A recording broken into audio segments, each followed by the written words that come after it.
PPT ஸ்கிரீன்ல இருக்குங்க. Share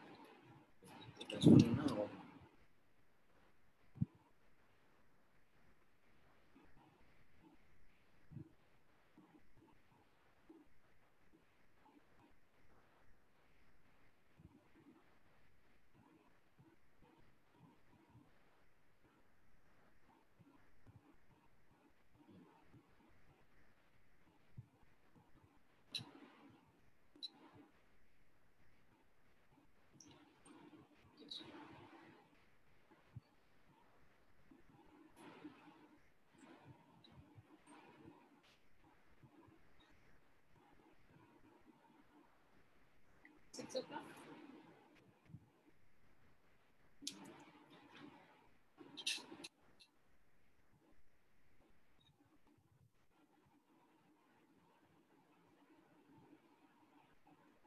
Switch off.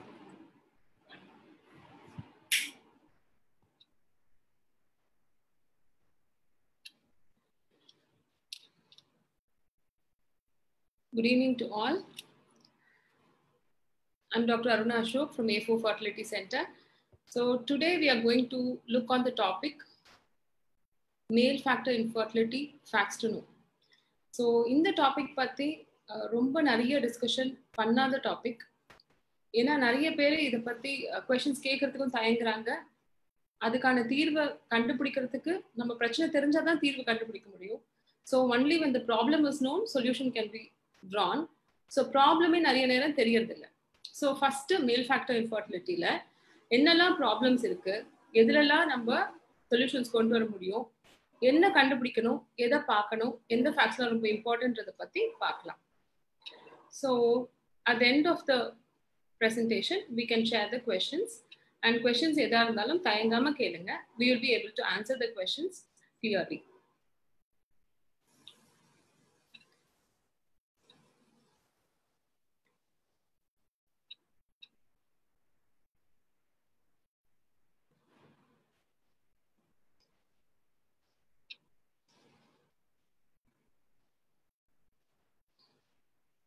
Okay, so so male factor infertility, the dream to become father.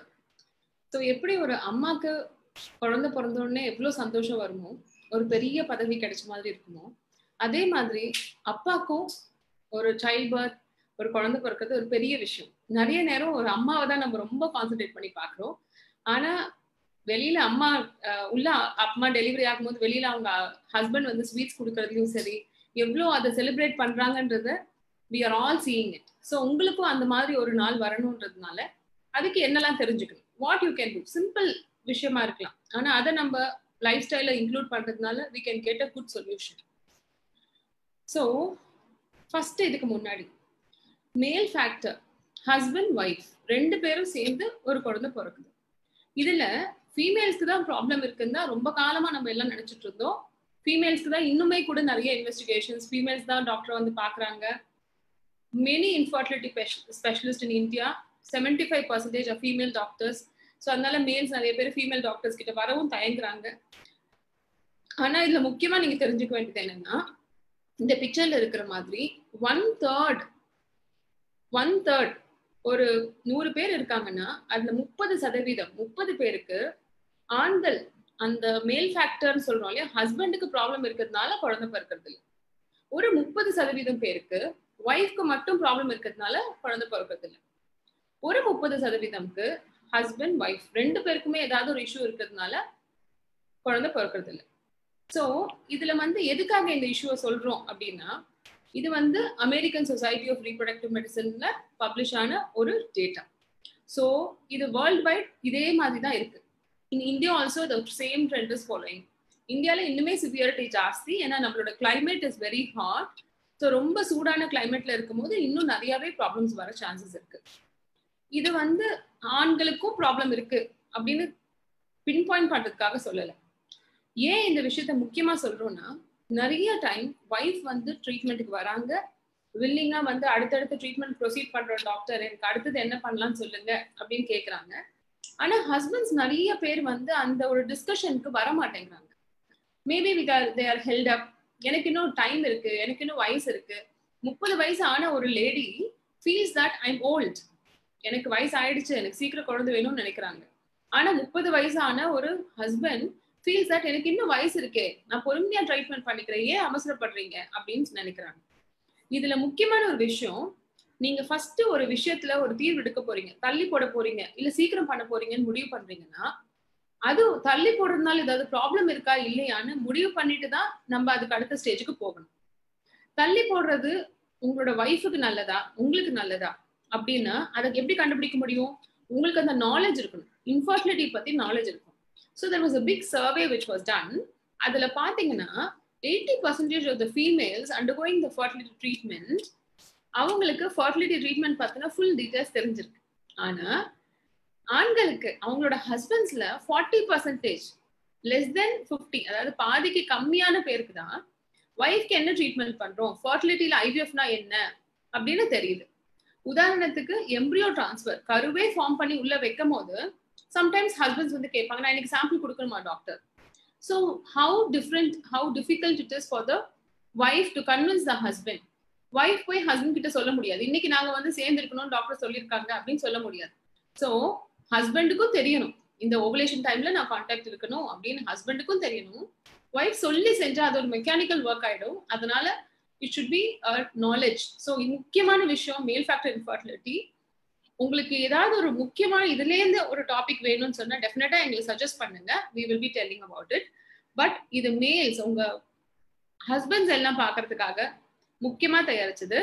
So அவங்களுக்கு இதோட knowledge இருந்தா தான் நம்மளுக்கு ட்ரீட்மெண்ட் வந்து சக்சஸ்ஃபுல்லா ஸ்மூத்தா போகும். ஸோ டஸ் ஏஜ் அஃபெக்ட்ஸ் மேல் இன்ஃபர்டிலிட்டி? எல்லாரும் நம்ம கேள்விப்பட்டிருக்கோம், 60 வயசுல கூட 2வது கல்யாணம் பண்ணி குழந்தை பிறந்திருக்கு. ஸோ நம்மளுக்கு 60 இயர்ஸ் வரைக்கும் யூஸ்வலா ஸ்பெர்ம்ஸ் இருக்கு, இது எல்லாருக்குமே தெரிஞ்ச விஷயம். ஆனா 40 இயர்ஸ்க்கு மேல டெஸ்டிஸ் சின்னதாகவும் கொஞ்சம் சாஃப்டாகவும் ஆகுறது is a common finding worldwide. And ஸ்பெர்மோட மார்ஃபாலஜிலையும் மொட்டிலிட்டிலையும் விந்தணுக்களோட சைஸ்லயும் மூமெண்ட்ஸ்லயும் கம்மி ஆகலாம், ஏஜ் ஆக ஆக கம்மி ஆகலாம். ஸோ ஏஜ் ஆக ஆக ஹஸ்பண்ட் வயசு ஆகவும் ஜெனட்டிக் ப்ராப்ளம்ஸ் வரலாம். அதே மாதிரி வயசு ஆக ஆக டயபெட்டிஸ்னாலையும் ஹைப்பர் டென்ஷன் இந்த மாதிரி கோமார்பிட் கண்டிஷன்ஸ்னாலையும் கான்டாக்ட் இருக்கிறதுல செக்ஷுவல் டிஸ்ஃபங்க்ஷன் இருக்கலாம். ஆனா மெனி அ டைம் 60 இயர்ஸ் வரைக்கும் ஹஸ்பண்டோட வயசு 60 இயர்ஸ் இருந்தா கூட குழந்தை பெற்றுக்க முடியுது. இந்த ஃபேக்டை வச்சு நீங்க தள்ளி போடலாமா? இதுதான் நெக்ஸ்ட் கொஸ்டின். அப்பதான் எனக்கு 60 இயர்ஸ் வரைக்கும் ஸ்பெர்ம்ஸ் இருக்கே டாக்டர், நான் தள்ளி போடலாமா அப்படின்னு கேட்டீங்கன்னா கிடையாது. உங்க வைஃப்க்கு எவ்வளவு நாள் வரைக்கும் குட் குவாலிட்டி எக்ஸ் இருக்கும், அது ரொம்பவே முக்கியமான ஒரு இஷ்யூ. எல்லாருமே இந்த வயசுல இப்ப கல்யாணம் பண்ணிக்கிறவங்க யாரும் 10 வருஷம் 15 வருஷம் டிஃபரன்ஸ்ல கல்யாணம் பண்ணிக்கிறது இல்ல. 1 year or 2 years or sometimes it is also the same age. So 35 வயசுல உங்க வைஃபோட எக்ஸ் வந்து கம்மி ஆயிட்டு இருக்கு, குவாலிட்டிலையும் சரி குவான்டிட்டிலையும் சரி. அப்ப நீங்க என்ன பண்ணணும், உங்க எக் குவான்டிட்டி, உங்க வைஃபோட ஏஜ், உங்க வைஃப் எவ்வளவு நாள் வெயிட் பண்ண முடியும்ன்றத பார்த்துதான் நீங்க டெசிஷன் எடுக்கணும். நம்ம எல்லாரும் நினைச்சிட்டு இருக்கிறது 40 வயசுலதான் கம்மி ஆகும், 50 வயசுலதான் தூரம் நிக்குது, அதனால 40 வயசுல கூட வைஃபால குழந்தை பெற்றுக்க முடியும் அப்படின்னு நினைச்சு நிறைய படிச்சு மத்த துறையில எல்லாம் பெரிய பெரிய ஆளுங்களா இருக்கிறவங்க கூட கேட்டிருக்காங்க. அப்ப இதுல இருந்து நம்ம என்ன தெரிஞ்சுக்கணும், வைஃபுக்கு 40-50 இயர்ஸ்ல தூரம் நிக்குது, மெனோபாஸ் வருதுன்னு சொன்னா அதுக்கு 13 இயர்ஸ் முன்னாடி 37 வயசுல முட்டைகள் அளவு கம்மி ஆயிடுது. அதுக்கு 5 வருஷத்துக்கு முன்னாடியே ஏசியன் பாப்புலேஷன்ல இருக்கிறவங்களுக்கு எக்கோட குவாலிட்டி அண்ட் குவான்டிட்டி கம்மி ஆயிடுதுன்னு நம்ம டேட்டா சொல்லுது. ஸோ அதனால இந்தியன் ஃபீமேல்ஸ்க்கு 32 இயர்ஸ்குள்ளாரியே ஒரு குழந்தையாவது இருந்தா ரொம்பவே நல்லது. ஸோ கன்சீவ் ஆகிற சான்சஸ் மட்டும் கிடையாது, கன்சீவ் ஆனதுக்கு அப்புறம் அபோர்ஷன் சான்சஸும் சரி, ஜெனட்டிக் ப்ராப்ளம்ஸ், மென்டல் ட்ரெடிஷன், இது எல்லாமே 35 இயர்ஸ்க்கு மேல ஆகும்போது ஜாஸ்தி ப்ராப்ளம் வருது. ஸோ லாஸ்ட் வீக் கூட we had 3-4 patients who had waited for 10 வருஷம் ஆயிடுச்சு கல்யாணம் ஆகி. ஸோ எதுக்காக வெயிட் பண்ணிருக்காங்க, ஹஸ்பண்டோட ஸ்பெர்ம் கவுண்ட் வந்து எப்பவுமே ஒரு 5 million 8 million 10 million இந்த மாதிரி இருந்துட்டு இருக்கு. ஸோ நாங்க எல்லா மெடிசன்ஸ் எடுத்துட்டோம், சித்தா, ஹோமியோபதி, ஆயுர்வேதா எல்லாமே ட்ரை பண்ணிட்டோம், லைஃப் ஸ்டைல் சேஞ்சஸ் ட்ரை பண்ணிட்டோம் அப்படின்னு சொல்லி கடைசி ஐவிஎஃப் ட்ரீட்மெண்ட்க்கு வராங்க. வரப்ப வைஃபுக்கு 37-38 வயசு இருக்கும்போது அவங்களுக்கு 7 இல்ல 8 எக் தான் கிடைக்குது, அதுவும் கம்மியான குவாலிட்டியில தான் கிடைக்குது. இந்த மாதிரி கம்மியான குவாலிட்டியில கிடைக்கும் போது நம்மளுக்கு ஸ்பெர்ம்ஸ் அதே மில்லியன்ஸ்ல இருக்கு. 1 மில்லியன்னா கூட 1 மில்லியன் ஸ்பெர்ம்ஸ் இருக்கு. ஆனா அதை போடுறதுக்கு எக் இருக்கணும் இல்லையா, முட்டைகள் கம்மி ஆயிடுது. அதனால நீங்க உங்களோட ட்ரீட்மெண்ட்டை போஸ்ட்போன் பண்ணலாம்னு நினைச்சீங்கன்னா உங்க வைஃபோட ஏஜை வச்சுதான் நம்ம டிசைட் பண்ணணும். உங்களுக்கு ஸ்பாம்ஸ் இருந்தாலும் வைஃபும் ஸ்பாம்ஸ் ஒரு கை ரெண்டும் சேர்ந்து தட்டினதான் சவுண்ட் வரும். அதே மாதிரி வைஃப் அண்ட் ஹஸ்பண்ட் 2 பேரோட மெடிக்கல் கண்டிஷன்ஸ் சேர்த்து தான் ஒரு குழந்தைய பெற்றுக்க முடியும். நான் நல்லா தான் இருக்கேன், நீங்க நல்லா தான் இருக்கீங்க, இது உங்களோட ப்ராப்ளம், இது என்னோட ப்ராப்ளம் அப்படின்னு திங்க் பண்ண முடியாது. It is a family, we should think together. So husband and wife சேர்ந்து முடிவெடுக்க வேண்டிய விஷயம் எப்போ குழந்தை பெற்றுக்கணுன்றது. ஸோ என்னெல்லாம் ப்ராப்ளம்ஸ் இருக்கலாம், மேல் பார்ட்னருக்கு என்னெல்லாம் ப்ராப்ளம்ஸ் இருக்கலாம்னு பார்த்தீங்கன்னா, low sperm count, sperm count கம்மியா இருக்கிறது, இல்ல ஸ்பெர்ம் கவுண்ட் 17-20 மில்லியன் இருக்கு ஆனா மோட்டிலிட்டி கம்மியா இருக்குன்னு சொல்றது. இல்ல மூணாவது மார்ஃபாலஜி, கவுண்ட் மோட்டிலிட்டிலாம் நல்லதா இருக்கு ஆனா ஸ்பெர்ம்ஸ்ல பாத்தீங்கன்னா டெய்ல் எல்லாம் சுருட்டிட்டு இருக்கு, ஹெட் எல்லாம் டிஃபார்ம்டா இருக்கு. இந்த மாதிரி head defects, middle piece defects, tail டிஃபெக்ட்ஸ்னு சொல்லுவோம். ஸோ இந்த 3 பாராமீட்டர்ஸ் ஒரு செமன் அனாலிசிஸ் தான் ஃபர்ஸ்ட் ஸ்டெப் ஒரு ஹஸ்பண்டுக்கு டெஸ்ட் பண்ண வேண்டியதுல. அதுல 3 பாராமீட்டர்ஸ் பாக்குறோம். கவுண்ட் எத்தனை நம்பர் இருக்கு, எவ்வளோ மொட்டைலா இருக்கு, எவ்வளோ மார்ஃபாலஜி இருக்கு. ஸோ இதுல வந்து பிரச்சனைகள் வரலாம். ரெண்டாவது ஸ்பெர்ம்ஸே இல்லை. இந்த ரிப்போர்ட் வந்து நாங்க கொடுக்கறதுக்கும் கஷ்டப்படுறோம். நிறைய பேர் அதை வாங்கும் போது ரொம்ப டிவாஸ்டேட்டிங்கா ஃபீல் பண்ணுவாங்க. ஐயோ இப்படி ஒரு ரிப்போர்ட்டா டாக்டர், என்னால நம்பவே முடியல, நான் நார்மலா தான் இருக்கேன்னு சொல்லிட்டு. ஸோ பயப்பட தேவையில்லை, இதுக்கும் சயின்ஸ்ல தீர்வு இருக்கு. அதுக்கான தீர்வு கொடுத்தோம்னா நல்லபடியா கன்சீவ் ஆக முடியும். ஸோ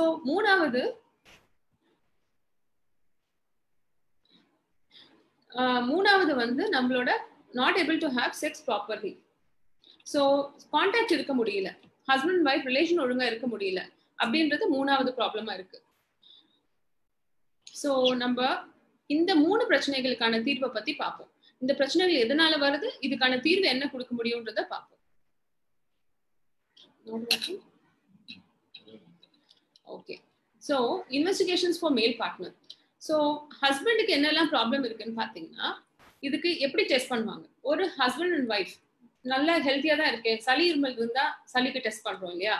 இப்போ உதாரணம் நிறைய யூரின் போனா டயபிட்டிஸ் செக் பண்றோம். அது மாதிரி குழந்தை பெற்றுக்கிறதுக்கு எல்லாமே நார்மலா இருந்தா கூட ஹஸ்பண்டுக்கு சில இன்வெஸ்டிகேஷன்ஸ் பண்ண வேண்டியது இருக்கு, ஒய்ஃபுக்கு சில இன்வெஸ்டிகேஷன்ஸ் பண்ண வேண்டியது இருக்கு. ஸோ முன்னாடி மாதிரி ஹஸ்பண்ட் மட்டும் ஒய்ஃப் மட்டும் செக்அப் வர்றது அது கட்டாயம் எல்லா இன்ஃபர்டிலிட்டி சென்டர்ஸ்லயுமே அதை அலோவ் பண்றது இல்லை. இப்ப ஆல் ஓவர் த வேர்ல்ட் நிறைய ஹஸ்பண்ட்ஸும் முன்னுக்கு வராங்க. இதுக்கு நான் ஒழுங்கா தெரிஞ்சுக்காத ஹஸ்பண்ட்ஸ் பத்தி சொல்லியிருக்கேன். பட் ரொம்ப அழகா ஒய்ஃபோட மெச்சூர்டா எல்லா விஷயத்தையும் தெரிஞ்சுக்கிற ஹஸ்பண்ட்ஸ் நிறைய பேர் இருக்காங்க. மென்சஸ் டேட் ஒய்ஃப் ரிமெம்பர் ஆறாங்களோ இல்லையோ, ஹஸ்பண்ட் அழகா நினைப்பு வச்சுட்டு இது இத்தனை டே டாக்டர், இந்த டே டாக்டர் அப்படின்னு கரெக்டா சொல்ற ஹஸ்பண்ட்ஸும் இருக்காங்க. ஸோ யாரா இருந்தாலும் ஃபர்ஸ்ட் இந்த பேசிக் ஸ்கிரீனிங் பண்ணிடணும். என்னென்ன HIV, HPSAG, HCV இந்த 3 இன்ஃபெக்ஷன் இருக்கா இல்லையான்னு பார்த்துட்டு தான் நம்ம குழந்தை பெற்றுக்கிறதுக்கு ட்ரீட்மெண்ட் ஸ்டார்ட் பண்ணுவோம். ஸோ இந்த டெஸ்ட்டை 3த்தையும் கொடுத்துருக்கணும். இந்த டெஸ்ட் கொடுத்து ரிப்போர்ட் கையில இருந்தாதான் செமன் டெஸ்ட் கொடுக்க முடியும். ஸோ அதுக்கு நம்ம அது கூட தைராய்டு ப்ராப்ளம் இருக்கான்னு பார்க்கணும். நிறைய ஹஸ்பண்ட்ஸ்க்கு நம்ம முன்னாடி நார்மலா இருந்திருப்பாங்க, ஆனா குழந்தை பெற்றுக்கிற ட்ரீட்மெண்ட் பண்ணும் போது தான் டயபெட்டிஸ் இருக்கிறதையும் தைராய்டு இருக்கிறதையும் நம்ம கண்டுபிடிக்கிறோம். ஸோ முக்கியமானது தைராய்டு அண்ட் சுகர்ஸ். ஸோ இதை நம்மளுக்கு ஏற்கனவே இல்லைனாலும் ஒரு தடவை செக் பண்ணிக்கிறது நல்லது. அதுக்கு அடுத்தது செமன் டெஸ்ட் பார்க்கணும். ஸோ செமன் அனாலிசிஸ்ல நான் சொன்ன மாதிரி கவுண்ட், மார்ஃபாலஜி, மோட்டிலிட்டி இந்த 3த்தையுமே செக் பண்ணி ஒரு ரிப்போர்ட் கொடுப்பாங்க. ஸோ இந்த ரிப்போர்ட்ல 3 விதமா வரும் ரிப்போர்ட். ஒரு 20 மில்லியனுக்கு மேல இருக்குன்னு வச்சுக்கோங்களேன், ரொம்பவே ஹாப்பி. 20 மில்லியன் ஸ்பெர்ம் கவுண்ட், அதுல 40% மோட்டிலிட்டி இருக்கு, அதுல ஒரு 4% மார்ஃபாலஜி நல்லா இருக்கு. போதும், இது போதும், நம்ம இயற்கையாவே குழந்தை பெற்றுக்க முடியும் அப்படின்னு சொல்லலாம் ஹஸ்பண்ட் சைட்ல இருந்து. அதே ஒரு 10-15 மில்லியன் தான் கவுண்ட் இருக்கு டாக்டர், ஒரு 20% தான் மோட்டிலிட்டி இருக்குன்னா நம்ம என்ன பண்ணுவோம், IUI ட்ரீட்மெண்ட் பண்ணலாம்னு சொல்றோம். இந்த கவுண்ட் பிக்சர்லயே நீங்க பாத்தீங்கன்னா ஒரு சைடு நிறைய ஸ்பெர்ம்ஸ் தெரியுது, இன்னொரு சைடு எங்கேயோ 1-2 ஸ்பெர்ம்ஸ் தான் தெரியுது. இந்த மாதிரி ரொம்ப கம்மியா 5 மில்லியனுக்கு கம்மியா ஸ்பெர்ம்ஸ் இருக்கவங்களுக்கு தான் நெக்ஸ்ட் ஸ்டெப் IVF அப்படின்னு சொல்றோம். எடுத்த உடனே இந்த ட்ரீட்மெண்ட் எதையுமே முடிவு பண்ண தேவையில்லை. ஃபர்ஸ்ட் ஒரு செமன் அனாலிசிஸ் வச்சு எந்த டாக்டரும் முடிவு சொல்ல போறது கிடையாது. ஸோ ஒரு 2 வாரம் கழிச்சியோ இல்ல 1 மாசம் கழிச்சியோ கொஞ்சம் டயட், லைஃப் ஸ்டைல் எல்லாம் மாத்திட்டு திருப்பி ஒரு செமன் டெஸ்ட் பண்ணி பார்க்கலாம். ஸோ 2-3 செமன் அனாலிசிஸும் அதே மாதிரி இருக்கு அப்படின்னா தான் அடுத்த ஸ்டெப் ட்ரீட்மெண்ட்டுக்கு போக போறோம். ஸோ இது கூட இப்ப சப்போஸ் செமன் டெஸ்ட்ல கவுண்ட்ஸ் வந்து கம்மியா இருக்கு, இல்ல ஹஸ்பண்ட் ஒய்ஃப் ரிலேஷன் இருக்கிறதுல எரெக்ஷன்லயோ இஜாகுலேஷன்லயோ ப்ராப்ளம் இருக்குன்னா ஹார்மோன் டெஸ்ட் கொடுக்கும். ஸோ இந்த ஹார்மோன் டெஸ்ட் டெஸ்டோஸ்டெரான் லெவல்ஸ் உங்களுக்கு நல்லாவே தெரியும். ஒய்ஃப் ஃபீமேல்ஸ்க்கு வந்து ஈஸ்ட்ரோஜன் ஹார்மோன் மாதிரி மேல்ஸ்க்கு வந்து டெஸ்டோஸ்டெரான் ஹார்மோன் ரொம்ப இம்பார்ட்டன்ட். ஸோ மேல்க்கு வந்து testosterone hormone, LH, FSH, E2, thyroid, prolactin இந்த ஹார்மோன்ஸ்லாம் நம்ம செக் பண்றோம். இந்த பிக்சர்ல பாத்தீங்கன்னா இதுல வந்து நம்ம ஒரே நிமிஷம்,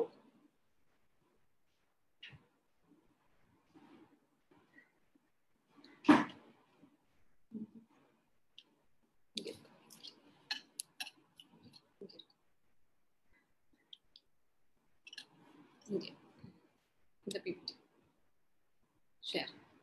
sorry, there was interruption. So இந்த பிக்சர் இதுல பாத்தீங்கன்னா ஃபர்ஸ்ட் பிக்சர்ல ஸ்பெர்ம்ஸ் வந்து ரொம்ப ஸ்கேர்ஸா இருக்கு. இங்க ஒரு ஸ்பெர்ம், இங்க ஒரு ஸ்பெர்ம், எங்கேயோ ஒரு ஸ்பெர்ம்ஸ் தான் தெரியுது. இந்த ரெண்டாவது பிக்சர்ல பாத்தீங்கன்னா ஃபுல்லா ரவுண்டா செல்ஸா தெரியுது. சோ இது ரெண்டுமே என்ன மீனிங்னா, இந்த பேஷண்ட்டுக்கு ஸ்பெர்ம்ஸ் ரொம்ப கம்மியா இருக்கு. இவங்களோட கவுண்ட் வந்து நாங்க பார்க்கும்போது இட் வாஸ் ஒன்லி 0.5 மில்லியன். அதுவும் 1% to 2% தான் மோர்டாலிட்டி இருக்கு அப்படின்னு பாக்குறோம். இன்னொரு பேஷண்ட்டுக்கு ஸ்பெர்ம்ஸே சுத்தமா இல்ல, எல்லாமே இன்ஃபெக்ஷன் ரவுண்ட் செல்ஸா இருக்கு. இந்த குட்டி குட்டியா இருக்கிறதெல்லாம் ஏர்லி ஸ்டேஜ் ஆஃப் ஸ்பெர்ம்ஸ் கால் ஸ்பெர்மடிட்ஸ்னு சொல்லுவோம். ஸோ அந்த மாதிரி குட்டி ஸ்பெர்ம்ஸ் தான் தெரிஞ்சுது. ஸோ இந்த மாதிரி இருக்கிறவங்களுக்கு நம்ம என்ன பண்றோம், டெஸ்டிஸ்ல இருந்து ஸ்பெர்ம்ஸ் எடுத்து கூட அவங்க குழந்தை பெற்றுக்க முடியும். ஆனா அதுக்கு முன்னாடி எடுத்த உடனே ட்ரீட்மெண்ட்டுக்கு ஜம்ப் பண்ணாம நம்ம கிட்ட என்னெல்லாம் ப்ராப்ளம்ஸ் இருக்கு, எதெல்லாம் இம்ப்ரூவ் பண்ணலாம் அப்படின்னு பாக்குறோம். So low sperm 7 killers of sperms அப்படின்னு சொல்லுவோம். என்னென்ன எல்லாருக்குமே நல்லா தெரிஞ்சும் சில பேர் அதை யூஸ் பண்றாங்க. யூஸ் ஆஃப் ஆல்கஹால் ஒகேஷனலா monthly once or weekly once ஒரு கொஞ்சோண்டு சாப்பிட்றதுல ப்ராப்ளம் இல்லை. பட் டெய்லி அடிக்ஷன் மாதிரி ஆல்கஹால் சாப்பிட்றது, உங்களோட வேலையே கெடுத்துக்கிட்டு இல்ல செக்ஷுவல் பெர்ஃபார்மன்ஸே ஹஸ்பண்ட் ரிலேஷன் இருக்கவே முடியாத மாதிரி ஆல்கஹால் அடிக்ட் ஆகிறது ரொம்பவே நல்லது கிடையாது. Tobacco smoking R tobacco chewing ரெண்டுமே ரொம்ப ப்ராப்ளம். ஸ்மோக்கிங் பண்றீங்களான்னு கேட்டா விட்டுட்டேன் டாக்டர் சொல்லுவாங்க. எவ்வளவு நாள் விட்டுட்டீங்க? 1 week விட்டுட்டேன் டாக்டர் சொல்லுவாங்க. ஸோ இதெல்லாம் ரொம்பவே தப்பு. எவ்வளவு நாள் நீங்க ஸ்மோக்கிங் பண்ணிருக்கீங்களோ அவ்வளோ நாள், எவ்வளவு வருஷங்கள் ஆகும் அந்த ஸ்மோக்கோட எஃபெக்ட் போறதுக்கு. உதாரணத்துக்கு நீங்க 5 years ஸ்மோக்கிங் பண்ணிருந்தீங்கன்னா 5 years ஆகும் அந்த ஸ்மோக்கோட எஃபெக்ட்ஸ் உங்க பாடி விட்டு போறதுக்கு. அதனால ஸ்மோக்கிங்கை வந்து கட்டாயம் அவாய்ட் பண்ணுங்க. என் ஃப்ரெண்ட்ஸ் ஸ்மோக் பண்றாங்க டாக்டர், அவங்களுக்கு அழகா குழந்தை பிறந்திருக்கு அப்படின்னு சொன்னீங்கன்னா எல்லாருக்கும் ஒரே மாதிரி இருக்காது. சில பேருக்கு ஸ்மோக்கிங்கோட எஃபெக்ட்ஸ் கட்டாயம் அது காமிக்கும். ஐக்கியூல காமிக்கலாம், குழந்தை வளர்ற ஹைட்ல காமிக்கலாம், குழந்தையோட புத்திசாலித்தனத்துல காமிக்கலாம். சில பேருக்கு ஸ்மோக்கிங் பண்றவங்களுக்கு அது பையனா பிறந்தா அந்த பையனோட ஸ்பெர்ம் கவுண்ட் கம்மியா இருக்குன்ற அளவுக்கு ரிசர்ச் பண்ணிருக்காங்க. ஸோ தயவு செஞ்சு ஸ்மோக்கிங் ஆர் ட்ரக் அபியூஸ் பண்ணீங்கன்னா ஸ்டாப் பண்ணிடுங்க. Exposure to metals, toxic chemicals and radiation. மெட்டல்ஸ்னா நீங்க வந்து அலுமினியம் பாத்திரத்துல சமைக்க கூடாதுன்னு சொல்லிட்டு நிறைய லிட்ரேச்சர் வந்தது. ஆனா வீட்டுல மேபி உங்க ஒய்ஃபோ இல்ல அம்மாவோ தெரியாமையே அலுமினியம் யூட்டன்சில்ஸ்ல குக் பண்ணிட்டு இருக்கலாம். அந்த அலுமினியம் ஃபாயில்ஸ்ல சுட சாப்பாடை வந்து மிக்ஸ் பண்ணி கொடுக்கலாம். ஸோ அந்த மாதிரி இருந்ததுன்னா அதை அவாய்ட் பண்ண பார்க்கணும். நீங்க ஒர்க் பண்ற என்விரான்மெண்ட்ல நிறைய டாக்ஸிக் கெமிக்கல்ஸ் எல்லாம் இருக்கு அப்படின்னு சொன்னா அந்த டாக்ஸிக் கெமிக்கல்ஸ் எக்ஸ்போஷரை வந்து கம்மி பண்ணணும். முக்கியமா அட்லீஸ்ட் இந்த குழந்தை பெற்றுக்கிற ட்ரீட்மெண்ட் பண்ணும் போதாவது ஒரு 6 months to 1 year அந்த கெமிக்கல் எக்ஸ்போஷர் இல்லாத ஒரு இடத்துல ஒர்க் பண்ண நீங்களே ஆப்ட் அவுட் பண்ணாதான் உங்களோட ஹெல்த் வந்து இம்ப்ரூவ் ஆகும். ரேடியேஷன், ஸோ எக்ஸ்ரே டெக்னீஷியனா இருக்காங்க, இல்ல ஒரு ஆர்த்தோபெடிக் டாக்டரா இருக்காங்க, இந்த மாதிரி இருக்கிறவங்களுக்கு நிறைய ரேடியேஷன் எக்ஸ்போஷர் டெய்லியுமே இருக்கும். இதனாலயும் ஸ்பெர்ம் கவுண்ட் கம்மியாகலாம். ஸோ இவங்க அதுக்கான ப்ரொடெக்டிவ் எக்யூப்மெண்ட்ஸை போட்டுக்கிட்டு அதுக்கப்புறம் ஒர்க் பண்ணாங்கன்னா டெஃபினட்டா ரேடியேஷனோட சைட் எஃபெக்ட்ஸ் வந்து கம்மியாகும். ஸோ வேரிங் நிறைய பேர் டைட்டா அண்டர்வேர் போடுறதுனாலயோ இல்ல ஒழுங்கான டைமுக்கு குளிக்கிறது இல்ல, மொபைல் எப்பயுமே வந்து பேண்ட் பாக்கெட்ல வச்சுட்டு இருக்கிறது, லேப்டாப் வந்து லேப்ல வச்சு ஒர்க் பண்றது, சோஃபால சாஞ்சிட்டு லேப்டாப் மேல வச்சுட்டு ஒர்க் பண்றது, இந்த மாதிரி பண்ணும்போது நம்மளுக்கு நிறைய சூடு எக்ஸ்போசர் ஆகும். எதனால வருது? இப்போ ஆக்சுவலா ஸ்க்ரோட்டம்ல தான் டெஸ்டிஸ் இருக்கு. ஆனா ஃபீமேல்ஸ்க்கு ஓவரி எங்க இருக்கு? வயிற்றுக்குள்ள இருக்கு. ஏன் டெஸ்டிஸ் வந்து வெளியில இருக்குன்னா பாடியோட டெம்பரேச்சர் 37 அப்படின்னா அதோட ஒரு 1 degree 2 degrees கம்மியான எக்ஸ்போஷர்ல தான் ஸ்க்ரோட்டம் டெஸ்டிஸ் இருக்கணும். அப்பதான் விந்தணுக்கள் நல்லா ப்ரொடியூஸ் ஆகுன்றதுனால தான் நம்மளோட பாடியில டெஸ்டிஸ் வந்து கீழே இருக்கு. ஸோ அந்த டெஸ்டிஸ் கீழே இருக்கிற டெஸ்டிஸை கூலாக்காம நம்ம இன்னுமே சூடான நம்மளோட கிளைமேட், அதாவது இந்தியாவோட கிளைமேட்ல வந்து எப்பயுமே most of the days is hot. அப்போ நீங்க டைட்டா ஒரு ஜீன்ஸும் டைட் அண்டர்வேர் போட்டுட்டு மொபைல் ஃபோன் அண்ட் லேப்டாப் எல்லாமே யூஸ் பண்ணீங்க அப்படின்னா definitely that is going to be long term side effects. அடுத்தது சின்ன வயசுல எப்பயாவது அடிபட்டு இருந்தது இல்ல சர்ஜரி ஒரு ஹெர்னியா சர்ஜரி ஏதாவது பண்ணியிருந்தாங்கன்னா நீங்க கட்டாயம் அந்த டாக்டர் கிட்ட சொல்லணும். That can be reason for sperm defects. இந்த மாதிரி ஆயிருந்ததுன்னா நம்மளால ரொம்ப பெரிய கியூர் கொடுக்க முடியாது. அட்லீஸ்ட் இருக்கிற ஸ்பெர்மை வச்சு சீக்கிரம் குழந்தை பெற்றுக்கிறதுக்காக வழி பண்ண முடியும். அடுத்தது மம்ஸ் இன்ஃபெக்ஷன். சின்ன வயசுல 3 வயசுல மம்ஸ் இன்ஃபெக்ஷன் வந்தா யூஸ்வலா ப்ராப்ளம் வராது. பட் ஒரு பியூபர்ட்டி, ஒரு ஆண்மகன் வந்து வயசுக்கு வந்ததுக்கு அப்புறம் ஒரு 13 yearsக்கு அப்புறம் மம்ஸ் வந்ததுன்னு சொன்னா அப்ப டெஸ்டிஸ்ல வந்து ஸ்பெர்ம் கவுண்ட் கம்மி ஆகலாம். ஸோ அம்மா கிட்ட கேட்டு நீங்க தெரிஞ்சுக்கலாம். ரிப்பீட்டட் இன்ஃபெக்ஷன், செக்ஷுவல் இன்ஃபெக்ஷன்ஸ் வந்து அடிக்கடி அந்த விரைப்பையிலையோ இல்ல யூரின் போற இடத்துலயோ இன்ஃபெக்ஷனோ கட்டியோ வந்ததுன்னா அதனால கூட பிளாக்ஸ் இருக்கலாம். அதனால ஸ்பெர்ம் கவுண்ட் கம்மி ஆகலாம். அடுத்தது மெடிகேஷன்ஸ். சில பேர் ரொம்ப நாளா நான் வந்து சைக்காட்ரிக் மெடிசன்ஸ் எடுக்கிறேன், கேன்சருக்கான மெடிசன்ஸ் எடுக்கிறேன், இல்ல கட்டி வருது, இம்யூனோசப்ரசன்ஸ் எடுக்கிறேன், இல்ல ஸ்டீராய்ட்ஸ் எடுக்கிறேன், நான் வந்து ஒரு நிமிஷம் ஸோ ஸ்டீராய்ட்ஸ் மெடிசன் எடுக்கிறேன் அந்த மாதிரி இருந்ததுன்னா அதனால கூட ப்ராப்ளம் வரலாம். சரிங்களா? ஸோ ஸ்டீராய்டு மெடிசன்ஸ் எடுக்கிறீங்க அப்படின்னு சொன்னா அந்த ஸ்டீராய்டு மெடிசன்ஸ்னால என்ன ஆகும்? நம்ம வந்து ஸ்டீராய்ட்ஸ் மெடிசன்ஸ் எடுத்தீங்கன்னா நம்மளோட பாடி பில்டிங்காக நிறைய பேர் ஸ்டீராய்ட்ஸ் எடுப்பாங்க. அப்படி இல்லைன்னா ஆஸ்மா, வீசிங் அந்த மாதிரி ப்ராப்ளம்னால ஸ்டீராய்ட்ஸ் எடுப்பாங்க.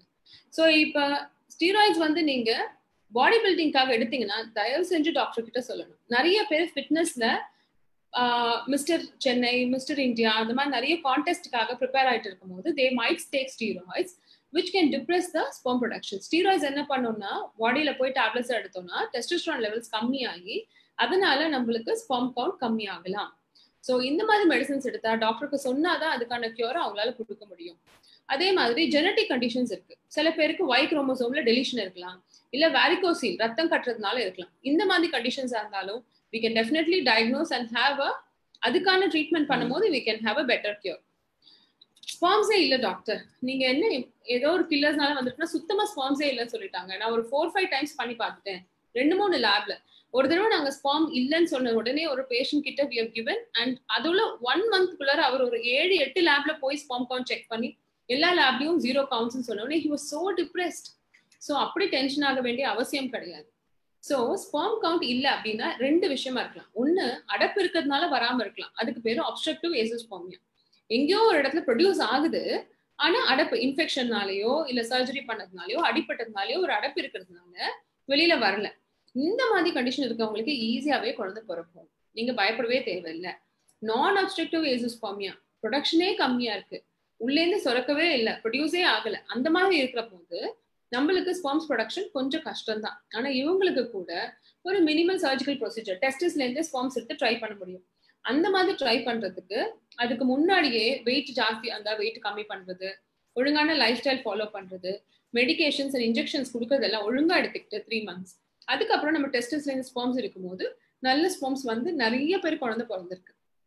ஸோ நீங்க ஸ்பெர்ம் இல்லைன்ற ரிப்போர்ட்டை மத்தவங்க யார்கிட்டயும் சொல்லி அதுக்காக நீங்க டென்ஷன் ஆகி கவலைப்படுறதோட உங்களோட டாக்டர் யாரை பாக்குறீங்களோ அவங்க கிட்ட உட்காந்து பொறுமையா டிஸ்கஸ் பண்ணீங்கன்னா அதுக்கான தீர்வு என்னன்றதை சொல்ல போறாங்க. ஸ்பெர்ம்ஸ் நோ ஸ்பெர்ம்ஸ் வந்தா உடனே டோனர் ஸ்பெர்ம்ஸ் யூஸ் பண்ண சொல்லிடுவாங்கன்னு சொல்லி பயப்படாதீங்க. அண்ட் ஹஸ்பண்ட் அண்ட் ஒய்ஃப் 2 பேருமே பாக்குறீங்க அப்படின்னு சொன்னா இதுல பிளேம் கேம் கிடையாது.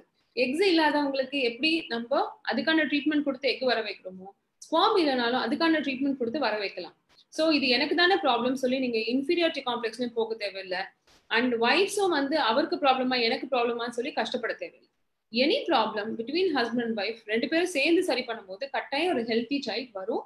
அதுக்கான முயற்சி எடுத்தாதான் அது வரும். டிப்ரெஸ் ஆகி ஃப்ரெண்ட்ஸ் கிட்ட சொல்லி அப்பா அம்மா கிட்ட சொல்லி கவலைப்படுறதோட அதுக்கான சயின்டிபிக் ட்ரீட்மெண்ட்டை பண்ணீங்கன்னா பெட்டரான ட்ரீட்மெண்ட் கிடைக்கும். ஸோ இந்த பிக்சர்ல பாத்தீங்கன்னா ஃபர்ஸ்ட் பிக்சர்ல ஸோ இந்த இடத்துல டெஸ்டிஸ் இருக்கு, அந்த ரெட் கலர்ல தெரியறதெல்லாம் எபிடிடெமிஸ்ன்னு சொல்றோம். ஸோ ஸ்பெர்ம் இந்த எல்லோ கலர் டெஸ்டிஸ்ல ப்ரொடியூஸ் ஆகி எபிடிடெமிஸ்ல போய் வெளியில வருது. ஸோ நம்ம விரையிலேருந்து இந்த டெஸ்டிஸ்ல இருந்து எடுக்கலாம், எபிடிடெமிஸ்ல இருந்தும் ஸ்பெர்ம்ஸ் எடுக்கலாம்.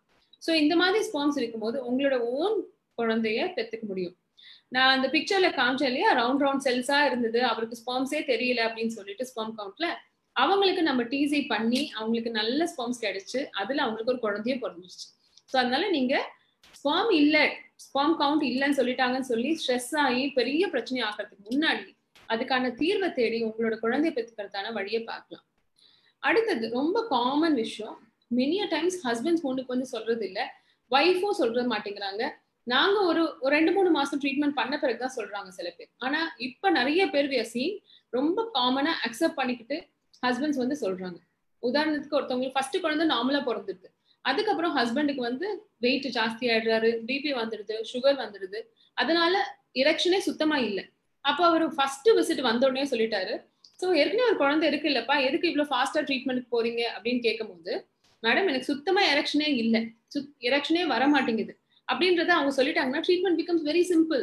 அவருக்கு டயபிட்டிஸ் இருக்கிறத கண்ட்ரோல் பண்ணோம், எரெக்ஷன் வரதுக்காக டேப்லெட்ஸ் கொடுத்து பார்த்தோம், ஒரு 1 month to 2 months டேப்லெட்ஸ் எடுத்தோம், இட் வாஸ் நாட் இம்ப்ரூவிங். அப்போ அவரால் செமன் கலெக்ஷன் பண்ணி தர முடியுது. ஸோ ஐயூஐ பண்ணி அவங்க குழந்தை பிறந்துருச்சு. ஸோ அந்த மாதிரி பிரச்சனை என்னன்னு தெரிஞ்சாதான் நம்மளால தீர்வு கொடுக்க முடியும். ஸோ ஹெசிடேட் பண்ணாதீங்க. there are 3 types of sexual dysfunction. என்னன்னு பாத்தீங்கன்னா எரெக்ஷன். ஸோ வேற அந்த விந்தணுக்கள் வந்து ஃபர்ஸ்ட் எரெக்ஷன் வரணும் இல்லையா பீனஸ்ல, அது விரைப்புத்தன்மையே வராம இருக்கிறது எரெக்டைல் டிஸ்ஃபங்க்ஷன். ரெண்டாவது, விரைப்புத்தன்மை எல்லாம் வருது டாக்டர், ஆனா உள்ள சேர்ந்திருந்த உடனே ரிலீஸ் ஆயிடுது, இல்ல வெண்ணுமே வெளியில வர மாட்டேங்குது, அது இஜாகுலேட்டரி டிஸ்ஃபங்க்ஷன். ஸோ எரெக்ஷன் இஜாகுலேஷன் ரெண்டு விஷயம் இருக்குது.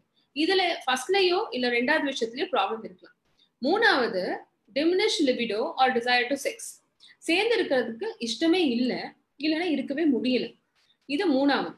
ஸோ முக்கியமான செக்ஷுவல் ஆர்கன் நம்ம பாடியில இருக்கிறதுலே முக்கியமான செக்ஷுவல் ஆர்கன் வெஜைனாவோ பீனஸோ கிடையாது, பிரெயின் தான் முக்கியமான செக்ஷுவல் ஆர்கன். ஸோ இந்த பிரெயின் எந்த அளவுக்கு நம்மளுக்கு ஹெல்ப்ஃபுல்லா இருக்கோ, எந்த அளவுக்கு கான்ஃபிடென்ட்டா ஸ்ட்ரெஸ் ஃப்ரீயா இருக்கோ, அந்த அளவுக்கு இந்த பிரச்சனைகள் எல்லாம், இந்த மூணு பிரச்சனைக்குமே பாதிக்கு பாதி 50% சைக்கோஜெனிக், ஸ்ட்ரெஸ் ரிலேட்டட். ஸோ நீங்க கான்ஃபிடென்ட்டா இதை அப்ரோச் ட்ரை பண்ணும்போது தான் உங்களுக்கு வந்து இதுல இருந்து ரிலீஃப் கிடைக்கும். ஸோ எரெக்டைல் டிஸ்ஃபங்க்ஷன் இதுதான் இருக்கிறதுலே காமனஸ்ட் செக்ஷுவல் டிஸ்ஃபங்க்ஷன். இது எதனால வருது அப்படின்னு பாத்தீங்கன்னா, smoking and diabetes are the major problem with erectile dysfunction. Smoking, diabetes, depression, hypertension and heart disease. So இந்த மாதிரி பிரச்சனைனால erectile dysfunction வரலாம். இதுல ரெண்டு டைப் இருக்கு. நான் சொன்ன மாதிரி பாதிக்கு பாதி erectile dysfunction is psychological, ஸ்ட்ரெஸ்னால, ஐயோ எனக்கு ரொம்ப ஸ்ட்ரெஸ்ஃபுல்லா இருக்கு சிச்சுவேஷன், இல்ல வைஃப் கூட சண்டை போடுறதுனால, இல்ல ஒர்க் நிறைய இருக்கிறதுனால, இந்த மாதிரி ஏதோ ஒரு விஷயத்தினால அவங்களால எரெக்ஷன் வர மாட்டேங்குது, இது வந்து சைக்கோஜெனிக். இவங்களுக்கு நம்ம கவுன்சிலிங் கொடுத்து ஹார்மோன் டெஸ்ட்லாம் இல்ல, ஸ்பெர்ம் கவுண்ட்லாம் நல்லதா இருக்கு அப்படின்னு சொல்லி நம்ம சைக்கலாஜிக்கல் கவுன்சிலிங் கொடுக்கும்போது தே பெக்கம் பெட்டர். நிறைய பேருக்கு ஃபர்ஸ்ட் ஒரு குழந்தை வந்து ஐயுஐல குழந்தை பிறந்துருச்சுன்னு சொன்னா ரெண்டாவது குழந்தை தானாவே நின்றுடும். ஸோ இது வந்து சைக்கோஜெனிக். இவங்களை பத்தி நம்ம கொஞ்சம் ஈஸியாவே சரி பண்ண முடியுது, நிறைய பேருக்கு இயற்காவே குழந்தை நிக்குது. ரெண்டாவது விஷயம், நான் சொன்ன மாதிரி ரெண்டாவது குழந்தை பிறக்கும் போது கஷ்டமா இருந்துச்சுன்னு சொன்னேன் இல்லையா, டயபெட்டிஸ்னால எரெக்ஷனே வரல, இதுதான் ஆர்கானிக். இவங்களை நம்ம ரொம்ப முக்கியமா பார்க்கணும். என்ன பார்க்கணும், ஆர்கானிக்கா 50% இருக்கிறவங்களுக்கு நம்ம குழந்தை பெற்றுக்கிறது வந்து ஒரு இம்பார்ட்டன்டான ஒரு விஷயம் தான், ஆனா அதோட இம்பார்ட்டன்ட் உயிர். சோ இந்த ஆர்கானிக்கா இவங்களுக்கு ஏதோ டயபெட்டிஸ்னாலயோ ஹைப்பர்டென்ஷனாலயோ எரெக்ஷன் வராம இருக்கு அப்படின்னா, எரெக்டைல் டிஸ்ஃபங்க்ஷன் இருக்கிறவங்களுக்கு நிறைய பேருக்கு ஃபியூச்சர்ல கார்டியாக் ப்ராப்ளம் வரலாம், ஹார்ட் ப்ராப்ளம் வரலாம், டயபெட்டிஸ் வரலாம், ஸ்ட்ரோக் வரலாம். இதெல்லாம் ஏன் வருது, எல்லாமே ஒரு ஆர்கானிக் ப்ராப்ளம். டயபெட்டிஸ் ஹைப்பர்டென்ஷன் அன்கண்ட்ரோல்டா இருக்கிறதுனால எரெக்ஷன் ப்ராப்ளம் வருது, அதனால இவங்களுக்கு ஃபியூச்சர்லயும் ப்ராப்ளம் வரலாம். ஸோ ஏதாவது டயபெட்டிஸ் ஹைப்பர்டென்ஷன் இருந்ததுன்னா அதை கண்ட்ரோல் பண்ணணும். குழந்தை பெற்றுக்கிறது இம்பார்ட்டன்ட், அதை நாங்க வந்து ட்ரீட்மெண்ட்ல அழகா பண்ணி கொடுத்துட்றோம். ஆனா உங்களோட ஹெல்த், ஹஸ்பண்ட், நீங்க உங்களுக்கு ஒரு பெரிய பொறுப்பு கொடுக்குறோம். குழந்தை ஒண்ணு பிறந்துடுச்சுன்னா அது அன்னையோட விஷயம் முடியறது இல்லை, 25 வருஷம் அவங்க குழந்தைக்கு வளர்த்து அவங்கள படிக்க வச்சு அவங்களுக்கு வந்து ஒரு வேலை வாங்கி தர வரைக்கும் நீங்க இருக்கிறீங்க கூட. அப்ப அவ்வளவு நாள் உங்க ஹெல்த் நல்லா இருக்கணும்னா எரெக்டைல் டிஸ்ஃபங்க்ஷன் இருக்கிறவங்க கட்டாயம் டயபெட்டிஸ் ஹைப்பர்டென்ஷன் ஸ்கிரீனிங் பண்ணிக்கணும், அதுக்கான ப்ராப்ளம்ஸ் ஏதாவது இருந்தால் அதை சரி பண்ணிக்கணும். ஸோ இதுக்கு வந்து நம்ம பீனஸ்லயே ஒரு ஸ்கேன் பண்ணுவாங்க, டியூப்ளெக்ஸ் டாப்லர் அல்ட்ராசோனோகிராஃபி. இது பண்ணும் போது ரத்த ஓட்ட குறைவுனாலயா இல்ல நரம்பு தளர்ச்சினாலயா எதனால இந்த மாதிரி ப்ராப்ளம் இருக்குன்றதை பார்த்து அதுக்கான ட்ரீட்மெண்ட் கொடுப்போம். So most of the problems erectile dysfunction இருக்குன்னா ஒரு கிளினிக்ல என்ன கொடுப்பாங்க, நிறைய நீங்க டிவில எல்லாம் பாப்பீங்க, வயக்ரா, பெனக்ரா, அந்த மாதிரி டேப்லெட்ஸ் கொடுப்பாங்க. ஆனா ஓவர் த கவுண்டர்ல நீங்களே சும்மா போய் போடக்கூடாது இந்த டேப்லெட், பிபி செக் பண்ணி. ஏன்னா எரெக்டைல் டிஸ்ஃபங்க்ஷன் நான் சொன்ன மாதிரி நிறைய பேருக்கு பிபி இருக்கிறவங்களுக்கோ ஹார்ட் ப்ராப்ளம் இருக்கிறவங்களுக்கோ எரெக்டைல் டிஸ்ஃபங்க்ஷன் வரலாம். அப்ப நீங்களே போய் இந்த டேப்லெட்டை வாங்கி போட்டீங்கன்னா ரொம்ப ஸ்வெட்டிங் ஆகி இதனாலேயே ஹார்ட் ப்ராப்ளம் வரலாம். அதனால வயக்ரா ஆர் பெனக்ரா இந்த மாதிரி டேப்லெட்ஸ் நீங்க போடுறதா இருந்ததுன்னா ஒரு டாக்டர் கிட்ட உங்க ஹார்ட் ப்ராப்ளம் எதுவும் இல்லை, உங்களோட பிபி நார்மலா இருக்கு, சுகர் நார்மலா இருக்கு, இதெல்லாம் நல்லா இருக்கான்னு பார்த்துட்டு தான் நீங்க இந்த டேப்லெட்ஸ் வாங்கி போடணும். வித்தவுட் அ டாக்டர்ஸ் பிரிஸ்கிரிப்ஷன் கட்டாயம் நீங்க வந்து சில்டனஃபில், டெடலஃபில், வேர்டினஃபில் இந்த மாதிரி டேப்லெட்ஸை கட்டாயம் போடாதீங்க. ஸோ டாக்டர்ஸ் கொடுத்து போட சொன்னாங்கன்னா many times 50 mg or 25 mg tablets தான் கொடுப்பாங்க. போட்ட உடனே நல்லாவே ஸ்பெர்ம் கவுண்ட் இம்ப்ரூவ் ஆகும், நல்லாவே கான்டாக்ட் இருக்க முடியும்.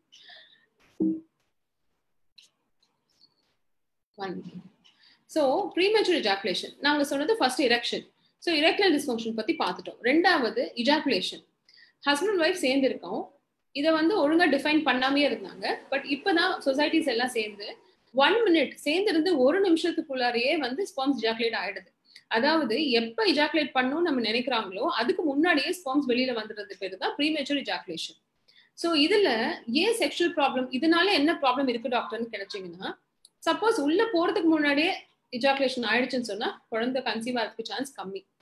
சேர்ந்திருந்து ஒரு நிமிஷத்துக்கு கழிச்சு இஜாக்குலேட் ஆனாலும் ஸ்பெர்ம்ஸ் வந்து அந்த வெஜைனலா தான் இஜாக்குலேட் ஆச்சுன்னா செக்ஷுவல் டிஸ்ஃபங்க்ஷன் இருந்தா கூட நிறைய பேர் கன்சீவ் ஆயிடுவாங்க.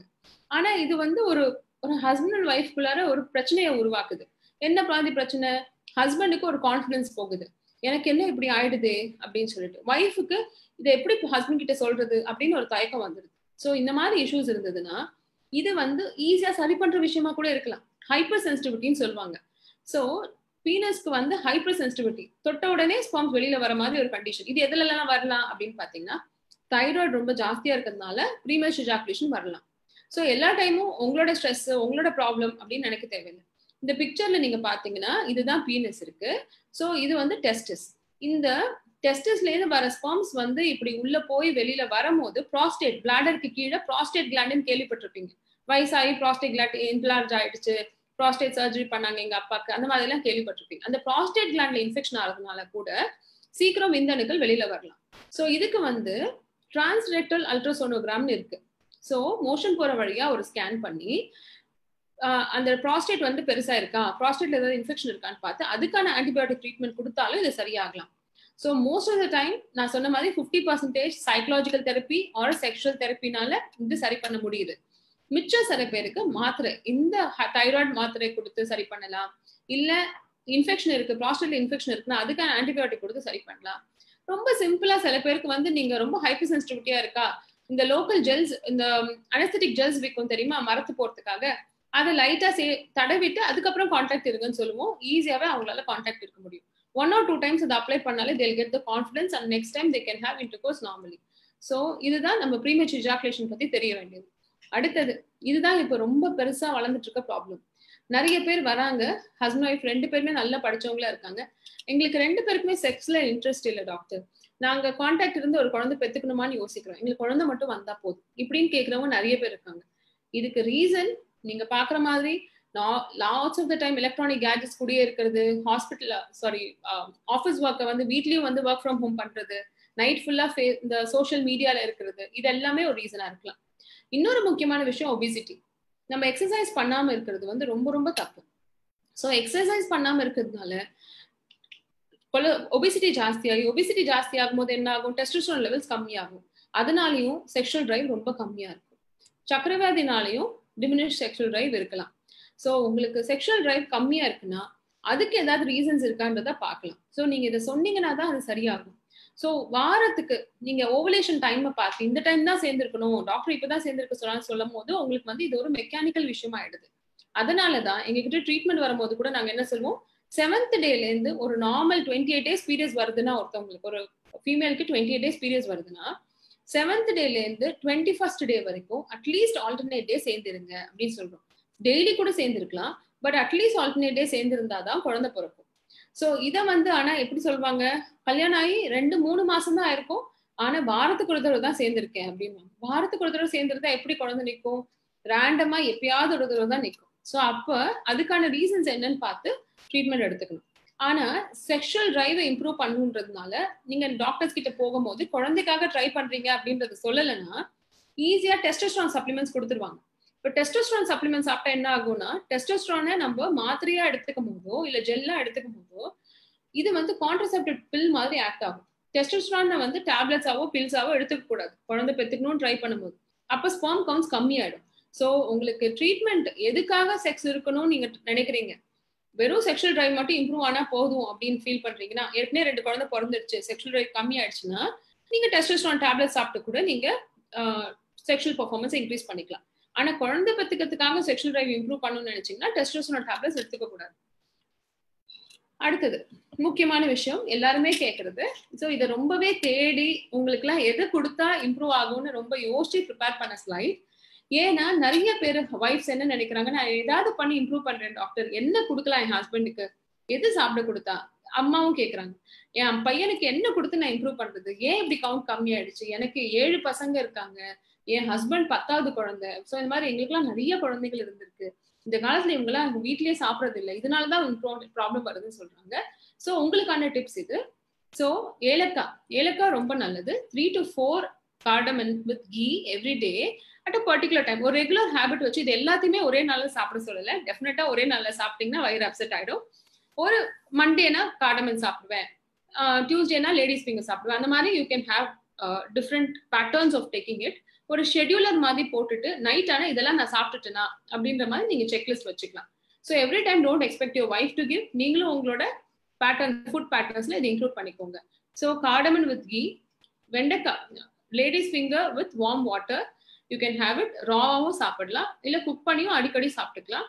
ட்ரம் ஸ்டிக் உங்களுக்கு நல்லாவே தெரியும், முருங்கைக்காவும் முருங்கைக்கீரை முருங்கைப்பூ எல்லாமே ஸ்பெஷல் பெர்ஃபார்மன்ஸையும் இம்ப்ரூவ் பண்ணும், ஸ்பெர்மோட குவாலிட்டியும் இம்ப்ரூவ் பண்ணும். ஸோ முக்கியமா ஃப்ரெஷ் முருங்கை flowers R very good. So அதை வந்து வாரத்துல ஒரு நாளோ 2 நாளோ எடுத்துக்கலாம். அதுக்கப்புறம் பால்ல வந்து ஒரு மிக்சர் மாதிரி எடுத்து வச்சுக்கலாம். ஸோ நீங்க வெளியில போறீங்க, கடகடன் காலையில கிளம்பி போகணும்னா அப்ப பாதாம், கேஷ்யூ, பிஸ்தா இது எல்லாத்துலயும் 5 அண்ட் கார்டமன், மிளகு, ஜாகரி, ட்ரை ஜிஞ்சர், சுக்கு இதெல்லாம் போட்டு பால்ல கலந்து குடிச்சிக்கலாம். இது ஒய்ஃபும் குடிக்கலாம், ஹஸ்பண்டும் குடிக்கலாம், 2 பேருக்குமே இது ரொம்பவே நல்லது. அதே மாதிரி இந்த வெயில் காலத்துல வெளியில போகும்போது வெந்தயம், fenugreek with butter milk is very good. So அதையும் நீங்க ஒரு இதுல எடுத்துட்டு போயிட்டு instead of drinking Coca Cola, fast drinks ஏதாவது டக்குன்னு போய் எடுக்கிறதுக்கு பதிலாக இந்த மாதிரி நீங்களே வீட்டில் எடுத்துட்டு போனீங்கன்னா it's going to be very good. And பூண்டு எல்லாம் அந்த காலத்துல எல்லாம் பூண்டு நிறைய சேர்த்துக்க சொல்லுவாங்க. So it's very very good. 4 to 6 பூண்டு பல் டெய்லி எடுத்துக்கிட்டீங்கனாலே நல்ல ஸ்பெர்ம் கவுண்ட் இன்க்ரீஸ் ஆகும். இது எல்லாமே தினம் தினம் நாங்கள் எங்க பேஷண்ட்ஸ் கிட்ட சொல்லி அவங்க இம்ப்ரூவ் ஆயிருக்குன்னு சொல்லி சொன்ன ப்ராக்டிக்கல் ஃபேக்ட்ஸ். ஸோ இது எல்லாமே நீங்களும் இன்க்ளூட் பண்ணிக்கலாம். அடுத்தது, ஸோ இன்னும் நீங்க நாட்டு மருந்து கடைக்கெல்லாம் போனீங்கன்னா ஸோ இந்த மாதிரி விஷயம்லாம் உங்களுக்கு நிறைய கிடைக்கும்.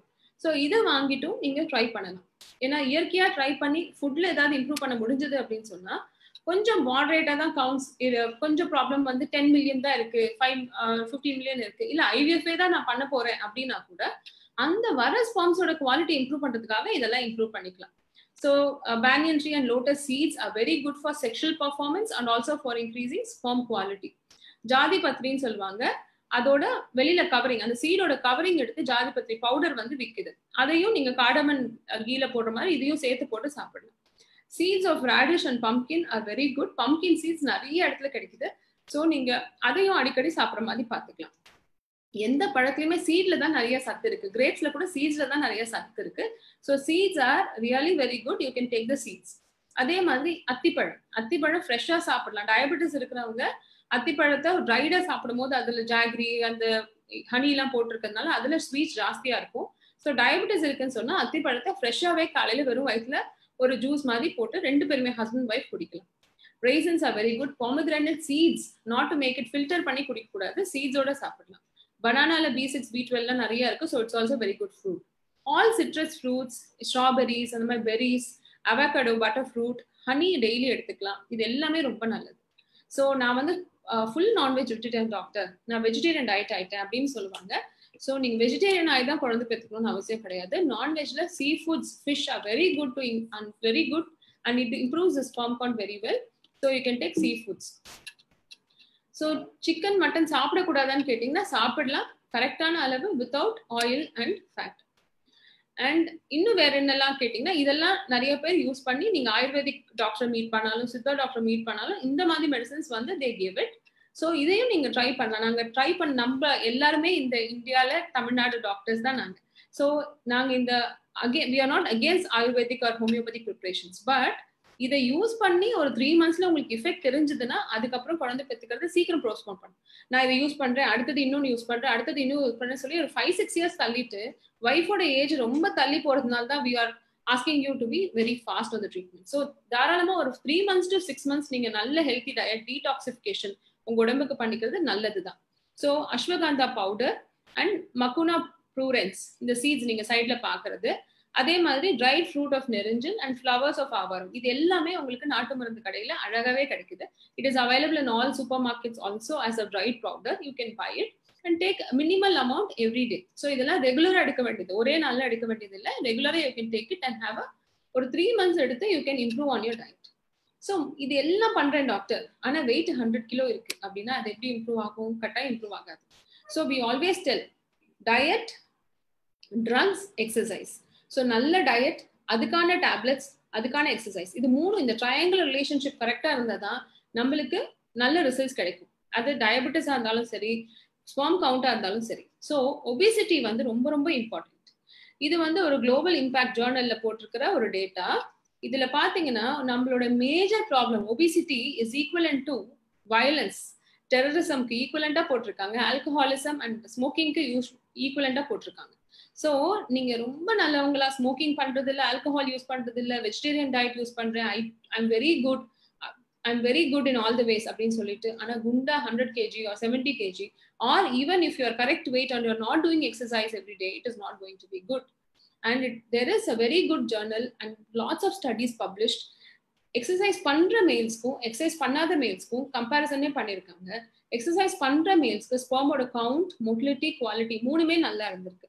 எக்ஸசைஸ் பண்ணாதவங்களோட எக்ஸசைஸ் பண்றவங்களுக்கு நிறையவே ஸ்பெர்ம் கவுண்ட் நல்லா இருந்திருக்கு. So lack of exercise or obesity is equivalent to smoking 10 cigarettes per day.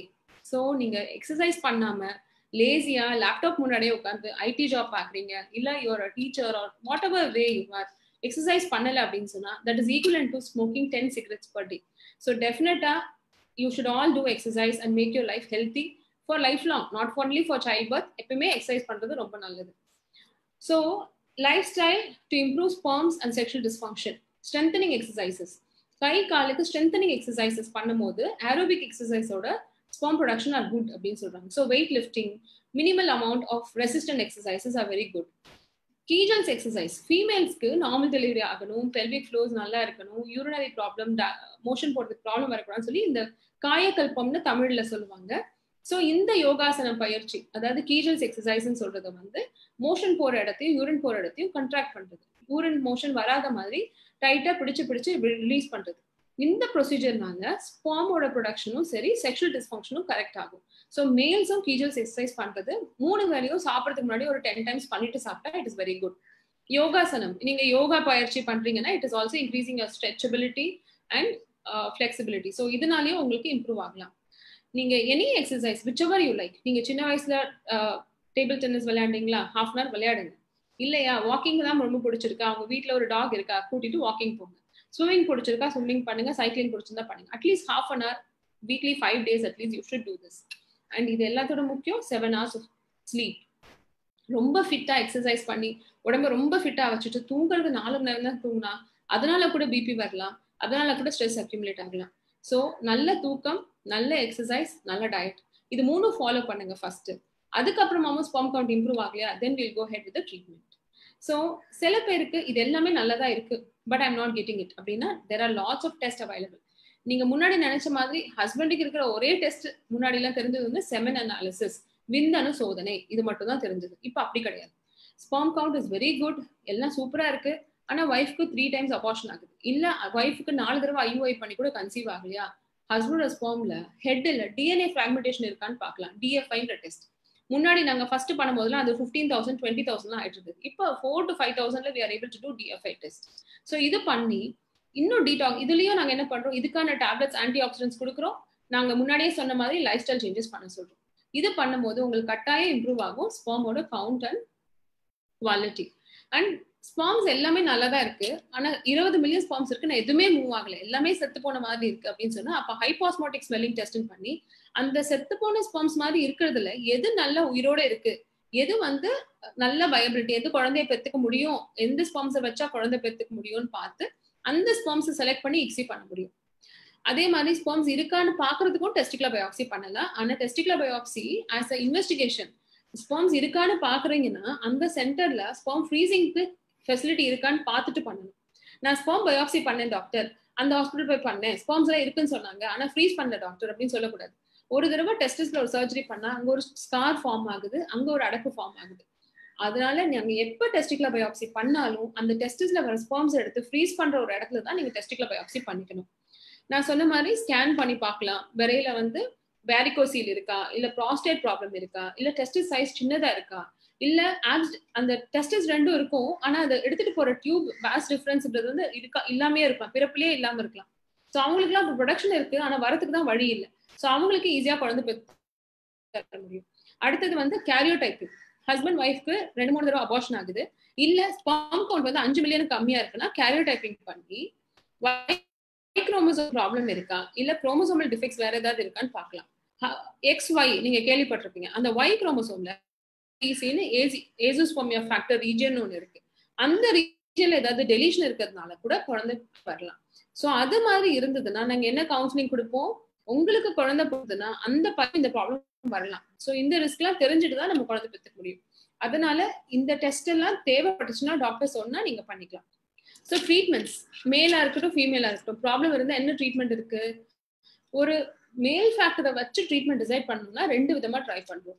ஒன்னு ஃபர்ஸ்ட் இயற்கையா ட்ரை பண்ண சொல்றோம். 15 மில்லியனுக்கு மேல இருக்கு, 40% மொட்டிலிட்டி இருக்கு அப்படின்னு சொன்னா அவங்க எல்லாம் இயற்கையாவே ட்ரை பண்ணலாம். செக்ஷுவல் டிஸ்ஃபங்க்ஷன் இருந்தா அதுக்கான ட்ரீட்மெண்ட்டை கொடுத்துட்டு நம்ம ட்ரை பண்ண சொல்றோம். எப்ப முட்டை வளருதுன்னு பார்த்தா அந்த டைம்ல சேர்ந்து இருக்க சொல்றோம். ஆனா ஸ்பார்ம்ஸே வெளியில வரல, என்னால கலெக்ட் பண்ணி தர முடியல, எரெக்ஷன் வரல, இல்ல கவுண்ட் வந்து ரொம்ப கம்மியா இருக்கு, 10 மில்லியன் கம்மியா இருக்கு, ஆனா 8 to 10 மில்லியன் இருக்கு டாக்டர், 30% மொட்டிலிட்டி இருக்குன்னா IUI, செயற்கை விந்தணு உட்செலுத்துதல். ஸ்பார்ம்ஸ் எடுத்து நம்ம சுத்தம் பண்ணி வாஷ் பண்ணி கான்சென்ட்ரேட் பண்ணி அதை எடுத்து கர்ப்பப்பைக்குள்ள வைக்கிறது. இதுதான் இந்த ஃபர்ஸ்ட் மெத்தட் IUI அப்படின்ற ட்ரீட்மெண்ட். ஸோ இதுல வந்து யூ ஹேவ் 20% சக்சஸ் ரேட் வரைக்கும் கொடுக்க முடியுது. ஒரு 100 பேருக்கு பண்ணோம்னா 20 பேர் கன்சீவ் ஆக முடியுது. ஸோ இந்த ட்ரீட்மெண்ட் செலவு கம்மியா ஒரு 10,000 வரைக்கும் தான் அப்ராக்சிமேட்டா ஆகுது. அதனால உங்களால ஒரு 4 to 5 டைம்ஸ் ட்ரை பண்ணலாம். மேக்ஸிமம் 6 டைம்ஸ் வரைக்கும் IUI பண்ணலாம். ஒரு மாசத்துக்கு ஒரு தடவை பண்ணலாம், இல்ல 2 தடவை கூட ஸ்பார்ம்ஸ் உள்ள வச்சு பார்க்கலாம். ஸோ செக்ஷுவல் டிஸ்ஃபங்க்ஷன் சேர்ந்து இருக்கிறதுல தான் ப்ராப்ளம் இருக்குன்றவங்களுக்கு ஈஸியா குழந்தை இதுல நின்றுடும். ஏன்னா சேர்ந்தே இருக்கிறது இல்ல, ஸ்பார்ம்ஸ் உள்ளேயே போகல, அதனால நம்ம உள்ள வச்ச உடனே ஈஸியா குழந்தை நின்றுடும். ஆனா லோ ஸ்பார்ம் கவுண்ட் கம்மியா இருக்கு, மொட்டிலிட்டி கம்மியா இருக்கு அப்படின்றவங்களுக்கு இதுல அந்த அளவுக்கு சக்சஸ் வராது. அப்படி வரலன்னா சோர்ந்து இருக்க வேண்டாம். இதுக்கான மெடிசன்ஸ் கொடுத்து இம்ப்ரூவ் பண்ண முடியுதான்னு பார்க்கலாம். தொடர்ந்து 3 மாசம் 4 மாசம் கண்டினியூஸா ட்ரை பண்ணணும்னு அவசியம் இல்லை.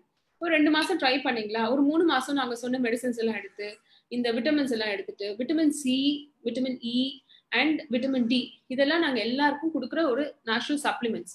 இதை நீங்க டாக்டர் பிரிஸ்கிரிப்ஷன் இருந்தா தான் சாப்பிடணும்னு அவசியம் இல்லை. மாசத்துல ஒரு 10 நாள் vitamin C tablets, vitamin E tablets, அதுக்கப்புறம் விட்டமின் D மாசத்துல ஒரு நாள் பால்ல கலந்து குடிக்கிறது, இல்ல வெயில்ல டெய்லி ஒரு 15 மினிட்ஸ் ஜாகிங் பண்றது, இதெல்லாம் பண்ணீங்கனாலும் ஸ்பார்மோட கவுண்ட் இம்ப்ரூவ் ஆகும்.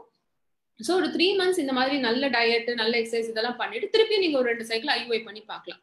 ஸோ 4 to 6 டைம்ஸ் இஃபெக்டிவா IUI பண்ணிட்டீங்க, கன்சீவ் ஆகல, இல்லைன்னா ஃபர்ஸ்ட் கல்யாணம் ஆகி 1 year தான் ஆகுது, ஆனா 3 to 4 டைம்ஸ் ஸ்பார்ம் கவுண்ட் பார்த்துட்டோம், எல்லாமே 0.1 மில்லியன் 0.2 மில்லியன் தான் இருக்குன்னா அப்பயும் IVF தான் ஆப்ஷன். ஸோ இல்ல ப்ரீவியஸா ஏற்கனவே குடும்ப கட்டுப்பாடு பண்ணிட்டாங்க, சேர்ந்து வச்சு சர்ஜரி பண்றது ஒரு ஆப்ஷன் இருக்கு. அப்படி இல்லைன்னா நம்ம விரையிலேருந்து விந்தெடுத்து குழந்தை பெற்றுக்கிறதுக்கு வழி பண்ணலாம். நான் சொன்ன மாதிரி பிறப்புலயே வந்து ஒரு அடைப்பு இருக்கு, இல்ல அதை எடுத்துட்டு போற டியூப் இல்ல, வாஸ் டிஃபரன்ஸ் இல்ல அப்படின்னா அப்ப அதனாலயும் நம்ம ஸ்பார்ம்ஸ் எடுக்கலாம், விரையிலேருந்து விந்து எடுக்கலாம். இன்னொன்னு சுத்தமா ஸ்பார்ம்ஸே இல்ல, ப்ரொடக்ஷனே இல்லைன்னும் போது மெடிசின்ஸ் கொடுத்துட்டு விரையில TC ப்ரொசீஜர் வச்சு ஸ்பார்ம்ஸ் எடுக்கலாம். ஸோ இந்த மாதிரி இருக்கிறவங்களுக்கு முன்னாடிலாம் என்ன பண்ணிட்டு இருந்தோம்னா இந்த இடத்துல இருக்கிற மாதிரி first classic IVF test tube பேபினா ஒரு எக் போட்டு சுத்தி ஸ்பார்ம்ஸை போட்டுட்டு வெயிட் பண்ணும், அடுத்த நாளைக்கு ஸ்பார்ம் உள்ள போயிடுச்சான்னு பார்ப்போம். ஆனா மேல் ஃபேக்டர் ஹஸ்பண்டுக்கு ப்ராப்ளம் இருந்து IVF பண்றவங்களுக்கு இந்த ஸ்பார்ம் சில நேரங்களில் உள்ள போகிறதே கிடையாது. அது இல்லாம நல்ல ஸ்பார்ம் நம்மளால செலக்ட் பண்ணி உள்ள போட முடியறது இல்லை. அதனால ICSIன்ற ப்ரொசீஜர் நம்மளுக்கு இன்வென்ட் பண்ணாங்க. ஸோ ICSI ஃபர்ஸ்ட் கண்டுபிடிச்சதே ஹஸ்பண்டுக்கு ஸ்பார்ம் கவுண்ட் ரொம்ப கம்மியா இருக்க பட்சத்துல டெஸ்டிஸ்ல இருந்து ரொம்ப கம்மியா 20-30 ஸ்பார்ம்ஸ் தான் கிடைக்குதுன்னா அவங்களுக்கு எப்படி குழந்தை பெற்றுக்க வைக்கிறதுக்கு தான் ICSI கண்டுபிடிச்சது. இதுல என்ன பண்ணுவோம், எக்கு ஒரு ஃபோர்செப்ஸ்ல பிடிச்சிட்டு ஸ்பார்ம்ஸை வந்து அந்த டியூப்ல எடுத்து இன்ஜெக்ட் பண்றாங்க. அப்ப ஸ்பார்ம் தானே உள்ள போகாம நம்ம எம்பிரியாலஜிஸ்டே ஸ்பார்மை உள்ள வைக்கும் போது அவங்களுக்கு நல்லபடியா குழந்தை உண்டாகிறதுக்கு நிறைய சான்சஸ் கிடைக்கும். 4 எக் 2 எக் தான் கிடைச்சு 2 ஸ்பார்ம் உள்ள போட்டு குழந்தை பிறந்தவங்க கூட இருக்காங்க. அதனால ICSI method is a very major breakthrough for male factor infertility.